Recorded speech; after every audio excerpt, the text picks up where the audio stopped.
Combien de temps peut-on vivre sans eau? Le corps humain est composé en fait de 65% d'eau. Donc pour un individu qui pèse 70 à 80 kg, ça peut représenter déjà 45 litres d'eau. Il faut savoir également que le corps humain ne stocke pas l'eau. Donc toute l'eau absorbée doit être immédiatement utilisée, et ce qui ne sera pas utilisé sera rejeté. On peut vivre très peu de temps sans eau. On estime plus ou moins 2 à 3 jours, une capacité de résister, de vivre sans aucune hydratation de quelque liquide que ce soit. Quelqu'un qui est déshydraté va manifester tout d'abord des effets secondaires d'ordre neurologique, maux de tête, nausées, vertiges, troubles visuels, troubles de l'équilibre, qui sont tous des symptômes de souffrance neurologique, tout simplement par carence de liquide à ce niveau-là. Donc ce qu'on peut retrouver dans un premier temps, c'est par exemple une fonte musculaire, donc les muscles qui s'atrophient, qui diminuent de volume, tout simplement parce qu'ils perdent leur eau, au bénéfice du cerveau, afin de maintenir les fonctions vitales le plus stables possible.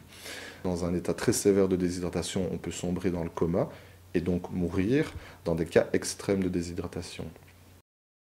Alfred Ouoba, je viens du Burkina Faso et voilà, je suis ici pour vous parler de la situation de l'eau dans mon pays, au Burkina.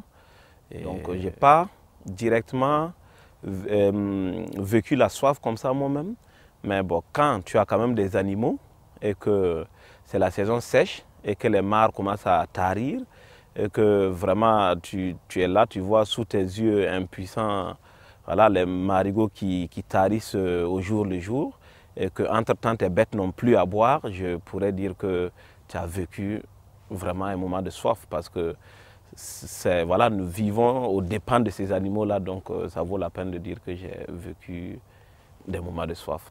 C'est vrai qu'on a des problèmes d'eau, il y a des moments très difficiles pendant la saison sèche, mais bon, ce n'est pas jusqu'à ce point qu'on meurt de soif, mais c'est des moments où on n'a plus d'eau potable, où on n'a plus de l'eau claire, où on boit une eau bouilleuse, on boit de l'eau qui vient des marigots ou des puits. Donc ça, je l'ai vécu moi-même avec ma famille. La plupart de nos populations, on se résout quand même à consommer l'eau que nous avons en face de nous, qui n'est pas saine, c'est-à-dire l'eau des marigots ou l'eau des puits. Les populations boivent les eaux des mares, les eaux des marigots. Et malheureusement, il y a beaucoup de parasites, il y a beaucoup de microbes dans l'eau et qui vont causer des problèmes de santé, comme les maladies de la peau, les maladies urinaires. Il y a les maladies digestives comme la diarrhée qui peuvent malheureusement entraîner des déshydratations et qui peuvent conduire à la mort.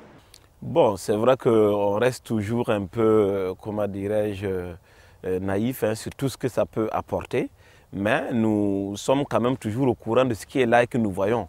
Par exemple, la bilharziose, il y a beaucoup de gens comme ça qui vivent de ça parce qu'ils boivent l'eau des mares. Donc à la fin, quand on fait pipi, après pipi c'est le sang qui vient. Donc on sait tout de suite, c'est quelque chose de visible, même si on ne connaît pas le nom, on ne sait pas les conséquences, mais quand même c'est une maladie. Plus le temps devient sec, plus les points d'eau deviennent plus distants.